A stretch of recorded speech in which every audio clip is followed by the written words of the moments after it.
We would like to sign a contract. Please just let us sign our contract. We would like to sign a contract. Oh, where is our contract?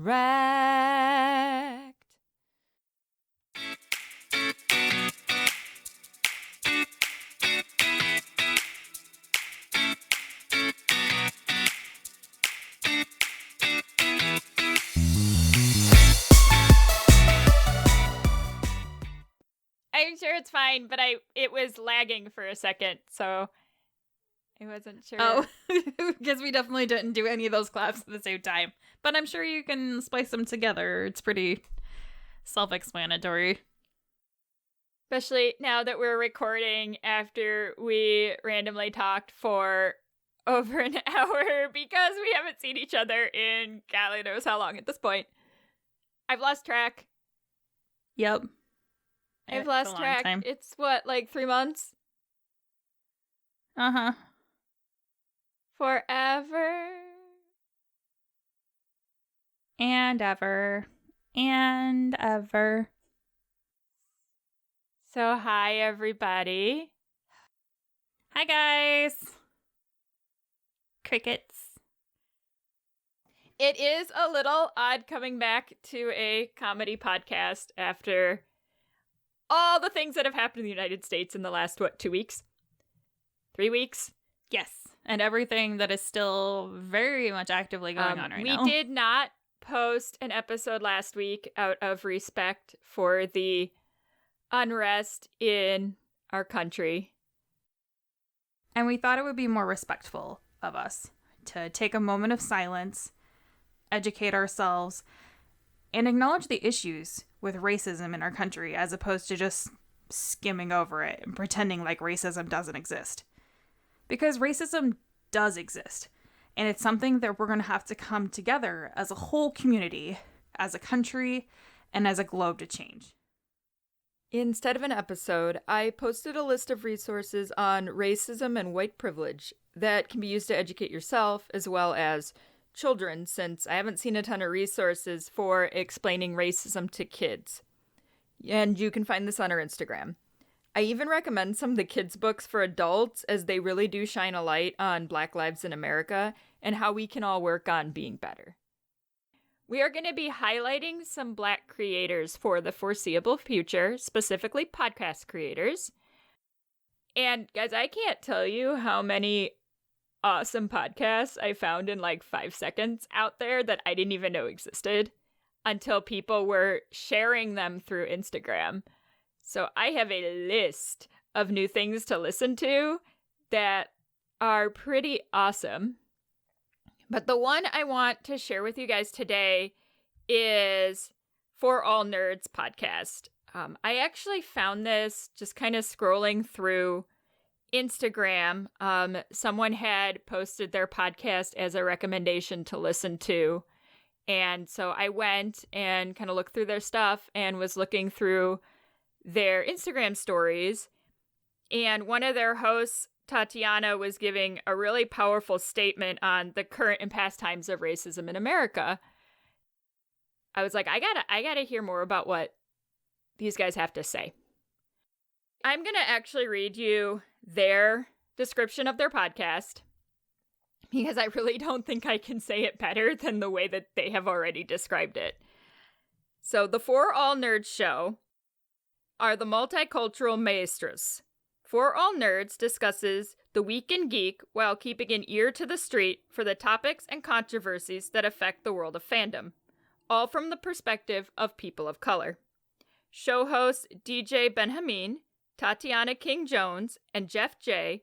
serve as the cultural guides for this unique show, along with a revolving cast of guests that run the gamut of industries, from hip-hop and politics to comics, movies, television, and video games. So, I don't typically listen to a lot of fandom podcasts. I'm so behind on movies and comic books and all of that part of our cosplay and convention culture that I'm usually completely lost when it comes to listening to fandom style podcasts. However, this podcast is just really well done in general. The dynamic between the hosts is excellent. They make you feel excited. They make you feel engaged. You feel like you're sitting with them, having like a fun conversation at a convention. They split it up into different sections, which makes it pretty unique, including a section where they discuss emails that they get from listeners, which are super entertaining. I'm actually surprised it took this long to find this podcast. It's been around since 2015. They definitely have their shit together and are worth a listen. I am going to highly encourage you, especially if you're white, to listen to their most recent 2 episodes. So they did an episode on John Boyega, who, if you don't know, look it up and read the words that he had to say. I want you to go listen to that episode and stick with the first 10 minutes. You are probably going to be uncomfortable, but you should really sit with that discomfort and listen to what they have to say. It's hard to describe the honesty and emotion that comes from these episodes that they have posted, and I cannot do them justice. So I just encourage you to go and listen and hear their words. I couldn't say it better. As somebody that got to listen to a lot of the John Boyega speech that he gave at the rally, yeah, I wouldn't even try to summarize that. I would tell you and go listen to what they have to say specifically and what he had to say specifically. Because from where I am and my point of view, I couldn't do it justice personally.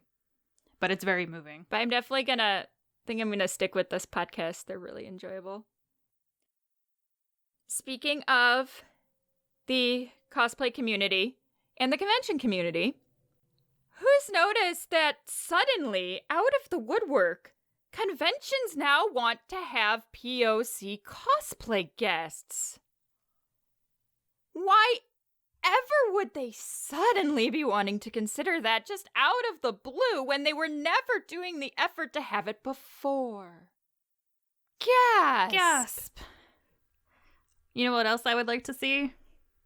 POC industry guests. More POC musicians, voice actors, directors, writers. Well, and that's the thing that irks me a little bit about what the cons are doing is, they're asking for cosplay guest recommendations specifically. Well, part of the reason for that is because cosplay guests are the cheapest guests you can get. Yes. It's ask for all guests. Yes. So we are going to talk primarily about cosplay guesting, but anything we talk about will also apply to the things that you can do to get regular industry guests and not just cosplay guests. So definitely encourage that and continue to push it and make them put their money where their mouth is. If they really, really want to have a nice, diverse guest lineup, make them prove it to you and make them show that support to the community. Getting a cosplay guest spot is not as simple as you may think it is. And we're going to kind of talk about all the different steps that you go through trying to get a guesting and what that kind of ends up looking like. So you have an idea of both how to help yourself get a guesting spot, but also how to help others get a guesting spot. Because in the end, the cons want to hire who their attendees want to see. Because ultimately, for them, it's about the money. So if you as an attendee want to see somebody specifically, and you tell them that, the more people that request, the more likely they're to go, maybe this is a good idea, and will bring in extra revenue. Cons don't tend to put a lot of value on cosplay guests is they don't equate them with bringing in the cash. Which, frankly, is true in a lot of cases. I mean, unless you're a Camwe cosplay or Leon Chiro or one of the really big names, people probably aren't going to come to the convention just to see you. It's just how it is. It's the reality of how the industry works. So because there's not that monetary value put on cosplay guests, it can be more difficult to get responses from conventions. And it becomes 10 times more important that the community try to help that cosplayer get in as a guest, because it shows the con that the attendees want to spend money to see this person. Yes. And you still have a lot of conventions that don't do cosplay guests at all because they put such a low value on cosplayers and cosplay personalities as a type of guest where they're not willing to spend money on them. So the more community support that you can get for your potential cosplay guests, the more likely it's going to happen. And you might even spur them to maybe have a con that has never had cosplay guests in the past. Go ahead and start doing that going forward in order to better support the community. So now, conventions don't typically go looking for cosplay guests. They typically will take people that are either submitted or that they already know within their circle. You know, since cosplay guests aren't typically a priority, the cons usually aren't going to spend their time coming and looking for you, which means that you, the cosplayer, and you, the attendees, are going to have to put the effort in to get through the door. Why, yes, that does sound like they're making you do all of their work for them. Now, this isn't all cons. It's just what our experience has typically been with conventions. And part of that reason is that a lot of cons will already have a network of trusted cosplayers and people that they already know will do a good job. It's a risk for a con to hire someone they don't know.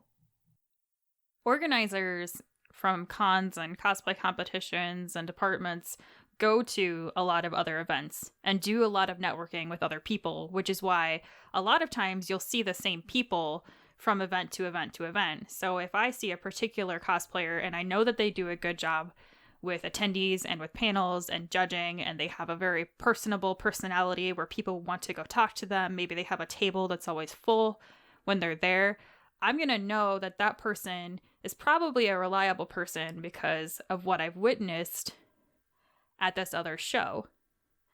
So unfortunately, that also means it's a lot harder for new people to break into the door to begin with and kind of get their foot in to be able to prove to them to say, hey, I can do that too.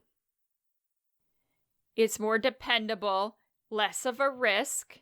It is easier for them. And, you know, most conventions are not run by people that do this full time.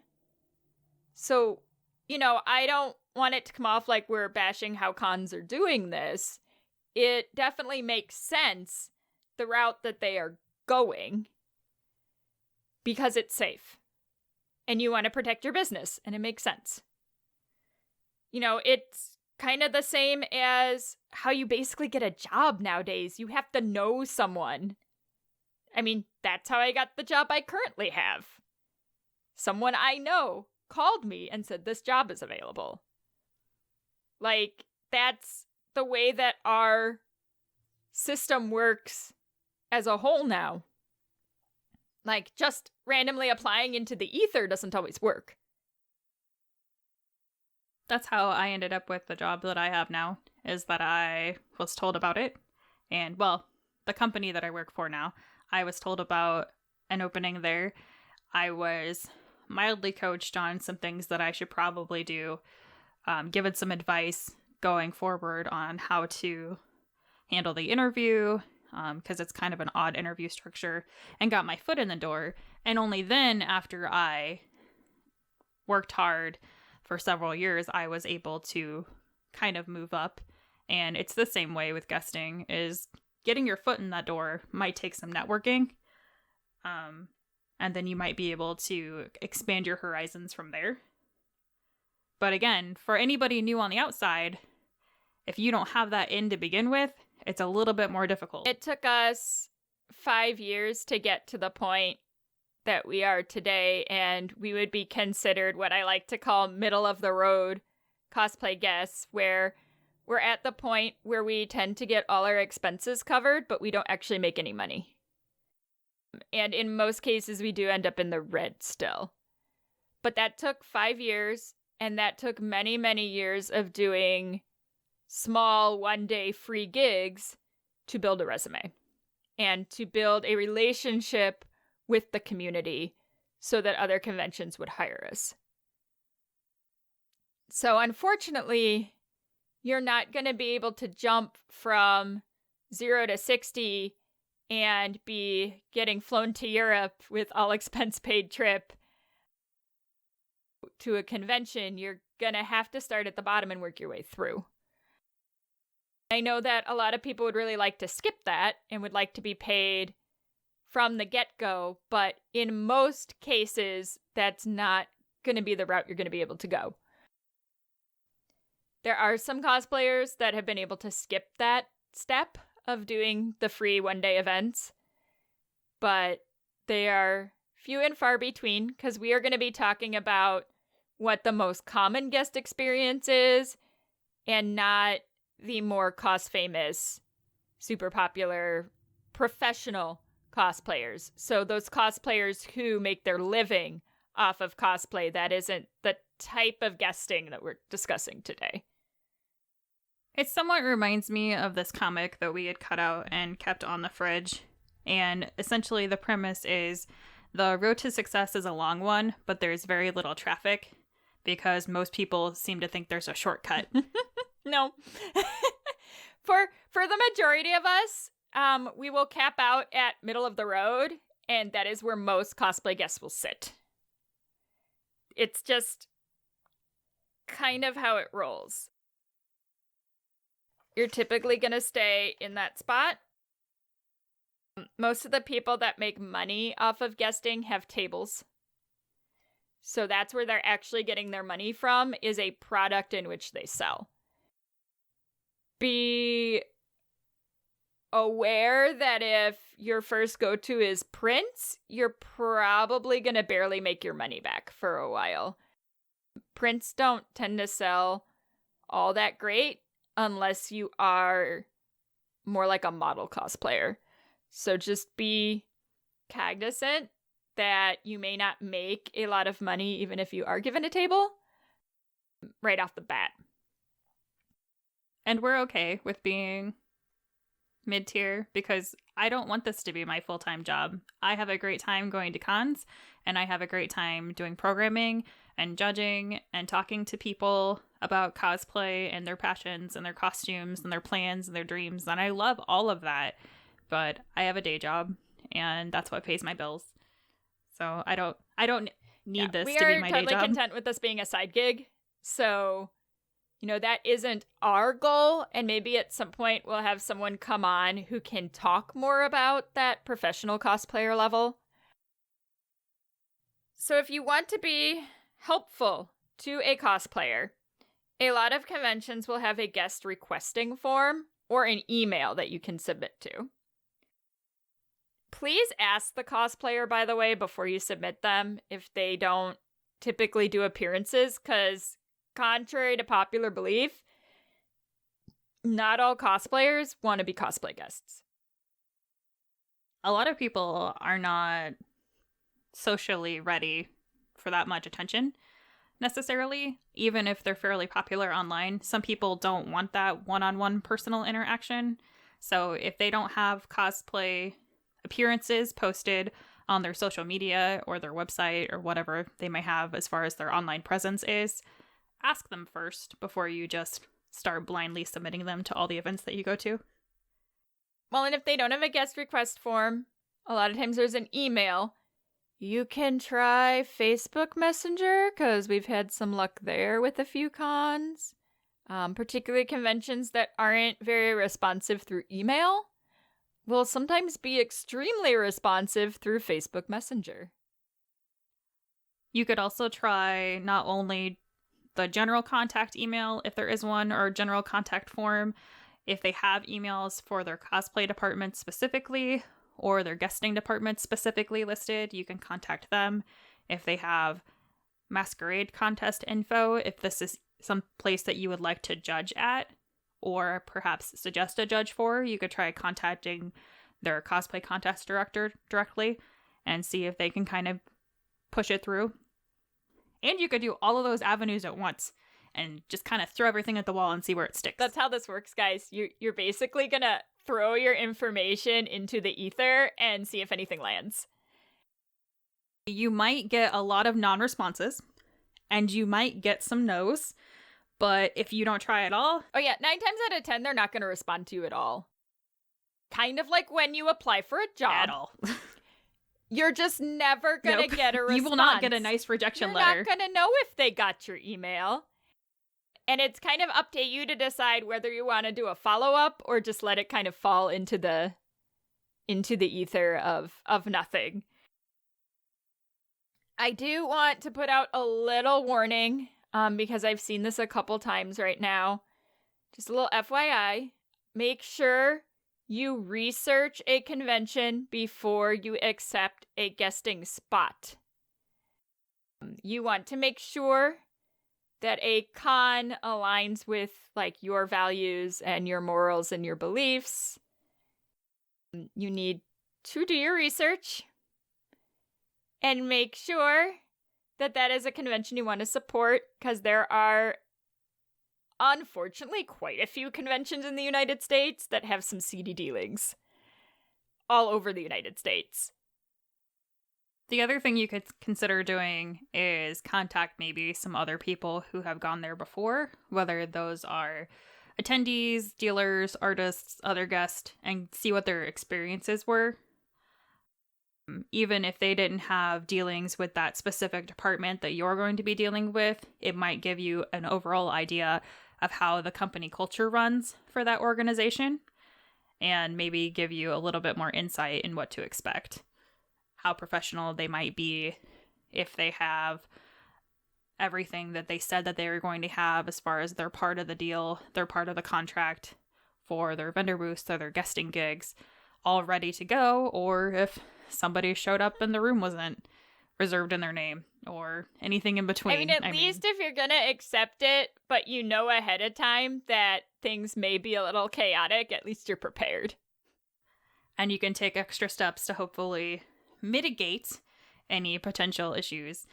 But ultimately, whether or not you accept such a gig is going to be up to you. But do your research on the events and the people that run them ahead of time, just to make sure that that's something you're willing to associate yourself with. So, a lot of people will ask us, what does it look like when you guest for a convention? It looks like work. It looks like work. There is this misconception that a cosplay guest literally just runs around con in a costume all day, and that you're paid to run around in a costume, and that is so far from the truth. Gosh. There's some days that we're doing cosplay guest things that we're not even in cosplay most of the day. We're not, and it's gotten... So the nice part is, as you move your way up the ladder, you get more control over your contract, and you have more control over the amount of work that you end up doing. Learn from our mistakes, friends. Please learn from our mistakes. Do not do 13 conventions in 1 year where the majority of them are not paying you. Don't do that. Don't do 5 or 6 panels, a performance, and judge the masquerade for a convention. Oh, come on, you liked it. Don't do it. That was resume building. We're like, you know what? It would be great if we do these things, and then we can offer them to other places if we do the things. So we can say we've done these panels this many times, and we've judged these many times, and we've done performance for the cons these many times. And we're like, we want to do all of these things because we love doing all of these things. We do not love doing all of them at once. No, so now our contract is a little bit more limited, and you kind of have to think about what kind of cosplayer you want to be as far as what your contract looks like. We tend to go more of the entertainer route with our contracts. And so now typically we will offer 2 panels and then emceeing or judging. And that will typically be it. If we are emceeing, we may also do a performance. And that's usually our bare bones contract. Yes. Over the course of a Yes. 3-day con. Because you want to produce quality, not quantity. So, like, if a con were to hire us just to do panels, then maybe we would do 4 or 5. But we have not yet had that occur. We'd be cool with that if there's anybody out there that wants us to do that. But we try to keep it down to 2 or 3, depending on the size of the convention and the amount of days. Because obviously a 4-day con, you can offer a little bit more because you have 4 days to spread your stuff out. You know, we'll be able to offer a little bit more of a concise package because we can offer the live show of the podcast for you guys now. We are able to eat now with the way that our contract is written. Eating's important. That was a problem with the way that we used to do it, where we might, I think the most that we ever ran in one weekend, in addition to judging and performing, was 6 panels. And that's just a lot. And you don't have downtime, and you don't get enough sleep, and you don't get enough rest. And it's not just physical, it's mentally draining and vocally draining to speak that much and project, because everybody know that sound systems and convention spaces are terrible. So depending on how many people you have in the room, you might be shouting for an hour, hour and a half, 2 hours, depending on the length of your particular programming that you're running. And doing that for 6 to 8 hours, depending on how many of those you're doing, plus everything else, it can just be mentally and physically exhausting, especially if you're not having that time to take care of yourself. Yeah, I mean, being on all the time is absolutely exhausting.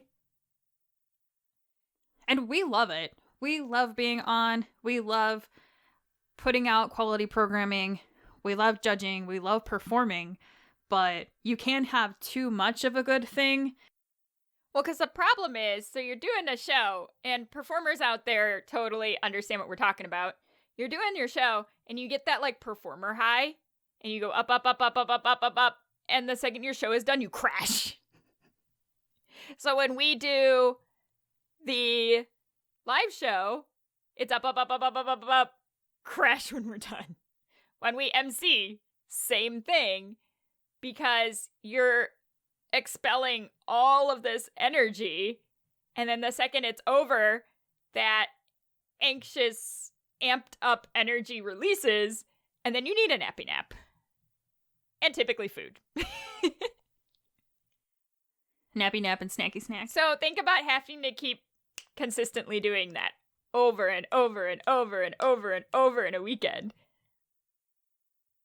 Well, and the problem when we were doing all these things and not at least getting expenses paid is that we didn't have the energy to expel to actually, like, get healthy foods for ourselves.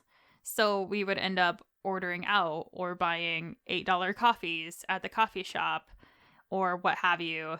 And it was just really, by the time that you figure in all of those expenses on top of everything else, it was just a lot. Very expensive to work. And you should not necessarily work for free. You might have to go bare bones with expenses, or maybe you might have to start out with a local event where maybe they comp you some things. More of a barter system where they comp you some items in exchange for work. But make sure that you find it fair to yourself, because if you are working, you deserve to be paid in some fashion for the work that you're putting out. I know that it's exciting to be a guest, but you need to make sure that you're doing what's best for you and not getting blinded by the idea of being a guest. You definitely need to decide what you can afford. And that is different for everyone. One of the big mistakes we made starting out was we accepted gigs that were basically just like badge comps. one day badge comps that were not close. So we had to pay for travel expenses. Sometimes we had to pay for staying somewhere. And that really drained our expenses. Definitely try to stick with things closer to where you live. Or buy somebody that you know that you can stay with for free to try to offset some of the expense. And before you start, sending things out, you kind of need to decide what kind of cosplay guest you want to be, because there's actually many different kinds of cosplay guests. Yes, you need to figure out what it is that you are essentially selling yourself as. Because typically you're not going to get hired as a jack of all trades for everything for the event. They are going to want you for a specific purpose, typically. What is it that you enjoy doing? What is it that you feel like you excel at? Is there anything in particular that interests you that maybe you haven't done so far but would like additional experience in? You need to keep those types of things in mind, and you need to figure out what that's worth to you so that you make sure that you're not unhappy ultimately in the end with whatever agreement that you have. And it is a negotiating process. They always say that if nobody's happy, then everybody's happy. The thing is, a lot of cosplayers go in thinking that taking the jack of all trades route will be the best way to go, because then they can offer all these kind of different things. But the problem is, you end up as a master of none. You might be able to dabble in all of these different things, but you're not an expert in any one area, which does not make you a high quality guest, but also makes you really hard to market. And it makes it really hard for you to market your services. You gotta figure out what makes you unique. And what are you gonna be able to offer a convention that someone else can't? What's it gonna be? Do you have a ton of different awards and accolades and expertise in really difficult techniques that most people don't have? Or are you, a model who has done really well using cosplay as your avenue, and that's the route you're gonna go? Are you a fabricator who has their own shop, who specializes in props and armor fabrication? You gotta decide where your strongest attribute is and try to foster that rather than trying to have your hand in all the different pots. And all of these types of cosplay guests are valid. So there's not one particular right way to do it.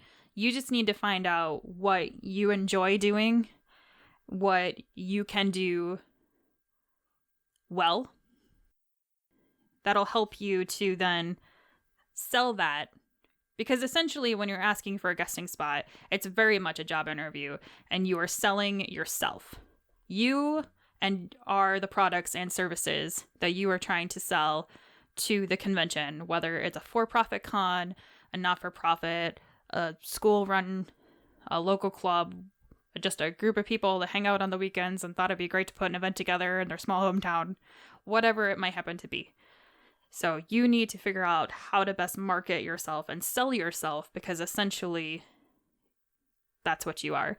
You want to be, the couture brand and not the Walmart of cosplay. And this may take you a while to figure out, because we started out trying to do the whole jack of all trades thing. I mean, that is typically how people start out. And then as you start to hone your skills, you figure out where your value is. While we were doing panels and then we were being asked to do performances, we found that a large portion of our value lied in entertainment. We basically don't do crafting panels anymore because there's a ton of those out there. Not unless we're specifically asked. We're still willing to do them. We still enjoy doing them.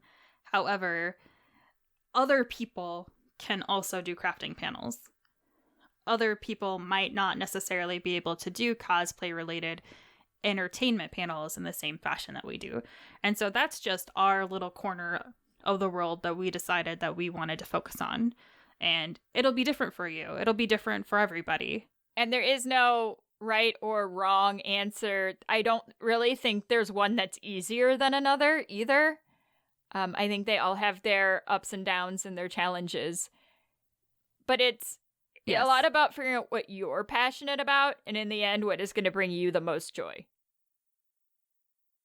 The other problem that I noticed about when we still kind of used to market as a jack of all trades is that we would be expected to do all of the things and not necessarily pick and choose. So they'll be like, well, you guys can do all of these, so you should just do all of them. We used to, and then eventually we got to the point where we're like, no, that's too much work. That is too much for what we are getting compensated, and it's not worth it. Yeah, that is the downside, is then you'll be asked to do literally everything. I don't wanna. I don't wanna. So one of the things that will help you when you're submitting to guest is making a media sheet. So this is like a 1-page highlight of the services that you can provide. This is your 1-page resume. Easy to look at, have a few photos on it. You want to make sure it's well written, have some people look it over. But you're going to want to highlight all those services that you can provide.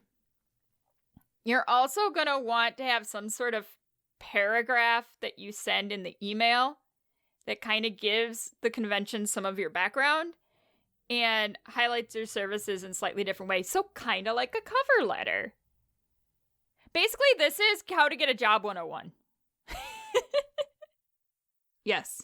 So you want your cover letter to be compelling enough that they look at your resume to begin with. So you need to make sure that that blurb that you're putting in your email is catchy enough where it makes them want to open your media sheet and look at your resume. This even goes down to like the subject line. Like if you just put cosplay guest inquiry, they're probably never going to open it. You need to get creative. Sometimes I will put like entertainer, cosplayers, podcasters, oh my, just to see if I can get them to open it. Like, it's all about trying to entice someone to look at your work. And honestly, if you are struggling with this, the best thing you can do is look up the kind of basic structure for how to write a cover letter and how to send a cover letter email, because those catchy phrases and headlines are all going to be included in those kind of instructional subsets.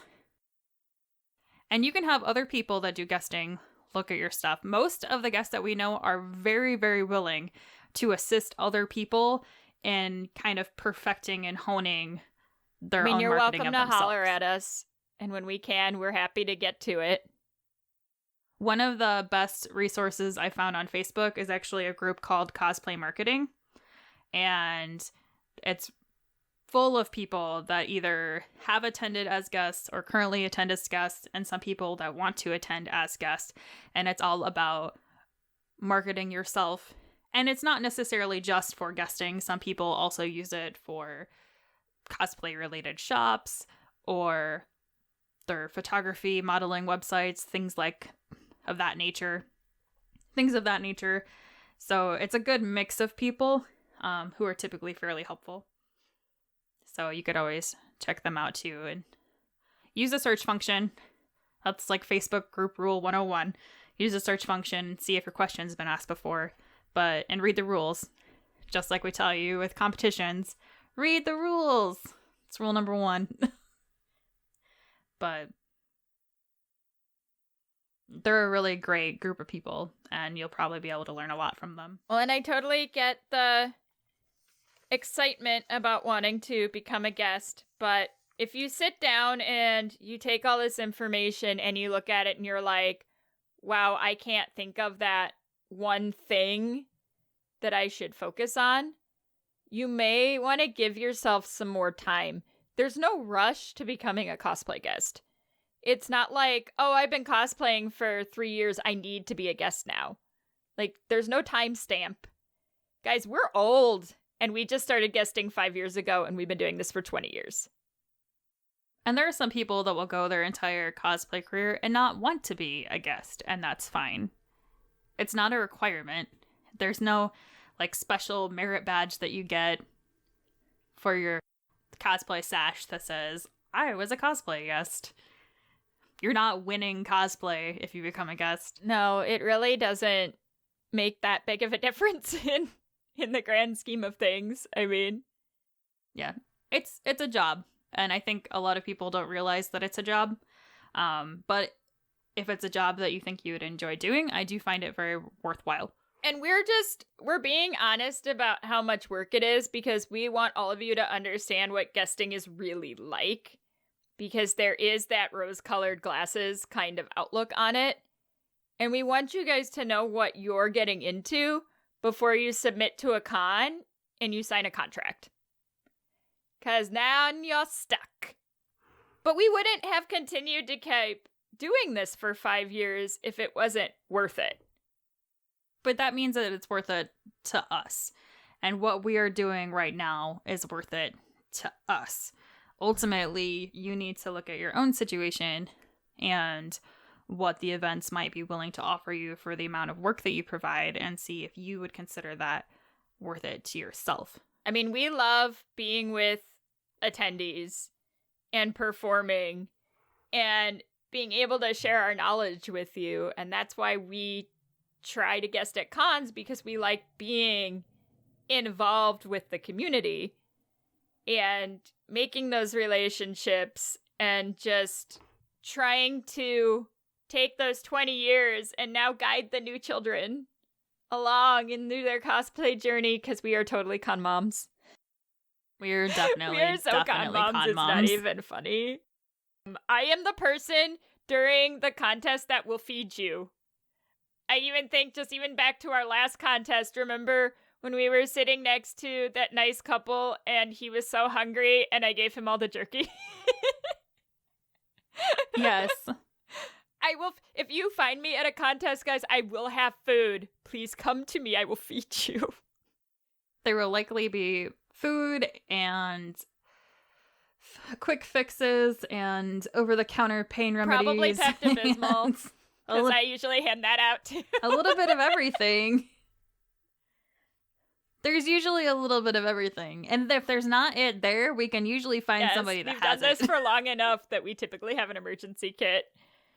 I feel like we kind of have like a cosplay PTA where you're like, well, I don't have it, but so-and-so will. It's in my purse somewhere. I mean, man, now I miss all you attendees. I can't wait till we can be back with you again.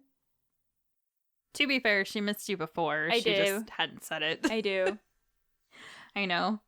That's going to be the really sad part about 2020 in general, is that we might not get to see anyone because everything is canceled. Sometimes we get to chat with all of you on Twitch, which we are still waiting on Anime Iowa, but I think regardless of whether AI has us do it officially with them or not, we'll probably look into doing a show in July or August.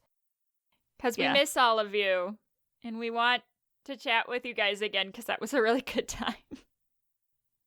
All of these tips also apply in the event that you would like to see us guest at a convention. I stopped submitting for 2020 cons, like, back in April. Everything is canceled. And don't forget to submit your Black and POC cosplayers, because we need to hold these cons accountable, make them put their money where their mouth is, and actually continue to hire these guests year after year. That's only going to happen with your support, though. The conventions are going to lose interest just as quickly as they gained it. So make sure that you hold them accountable and keep suggesting Black and POC cosplayers and other industry professionals. There's also a loophole we forgot to mention, guys. Sometimes there will be categories that aren't cosplay that are good to submit people to if they fit into those categories. So, cosplay is probably the category that gets the most submissions. But let's say your cosplay guest is also a singer. You might be able to submit them under entertainment. Say your cosplay guests also have a podcast. You might be able to submit them under podcasters. So sometimes there are some other options as well besides cosplay to get people in the door. You just have to kind of think outside the box. Artist is another one too. So if they happen to do other artwork besides cosplay, you might be able to submit them through that avenue as well. And there's nothing that says that you can't submit them for both. If they've got one of those guesting forms and they check more than one box, go ahead and have them submit for both. And get your friends to do it too. It's going to take a group effort to make that happen. If one person is asking, I mean, they might look at it, but if 10, 15, 20 people, I know a bunch of you have hundreds of people on your friends list. Put a call to action out and say, hey, I want to get this person as a guest at this event. Let's make that happen. Get your friends together. Use your powers for good. But you will unfortunately probably have to use your powers for 2021. But use your powers for 2021 and 2022 and 2023. Just because they do it the one time doesn't mean that you need to stop putting that extra effort in. So this is our call to action for you guys.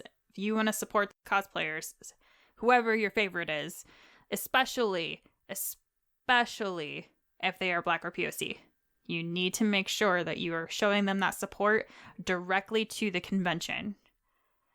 After the convention, if they go through with it and in 2021 they have those guests that you request, make sure you fill out the feedback information, whether it's a survey or a form or just an email or a Facebook message, and say, hey, I loved having this person here and this is why. Please continue to have guests of this caliber in the future. And you are more likely to succeed and getting the types of diverse guests and that you want to have. And cosplay guests that are already out there, use your power for good. Use your relationship with a convention to see if you can help someone else get in the door. I have already done this. That's how networking works, guys. Like, you know someone who you think would be good for this convention, recommend them to the convention, because if the con's already worked with you, they're going to be more likely to take a look at that person. If you are already guesting at an event and say that you happen to notice that they haven't filled all their judging slots yet, you could say, hey, I think it would be a really great idea if you invited XYZ cosplayer because of these reasons. And if one of those reasons happens to be that you could diversify your judging panel, so be it. But go ahead and list their accolades. Go ahead and talk about the techniques that they're really good at and how that would complement the techniques that you're bringing to the table and how you'd make a really great team if you all work together. So you can use your powers for good to sell them just as much as they sell themselves. With our powers combined, Captain Cosplay? Yep. But seriously, guys, I really do hope that, in the coming future, we do see a lot more diversity in the representation of the community, both as judges and guests. Our episode next weekend will actually be all about becoming a judge, because that is also a great way to diversify a convention. All of you other competition junkies, yes, like we're bringing you a competition episode. What? What? We miss you guys. Like Elle said, we definitely miss getting to see you in person. So hopefully we'll get to chat on Twitch soon. I'm Elle. I'm Ashlyn. And this is Shit Cosplay Guests, like to say. You've been listening to Shit Cosplayers Say, an LVC production. You can find us on Facebook, Instagram, and Twitter at Podcast SCS. Our website is lavicosplay.com. Have a fun, crazy con or cosplay-related story, absurd cosplay question, or just something in general to share with us? Email us at podcastscs@gmail.com. Thank you for listening, and remember, just because you can doesn't mean you should.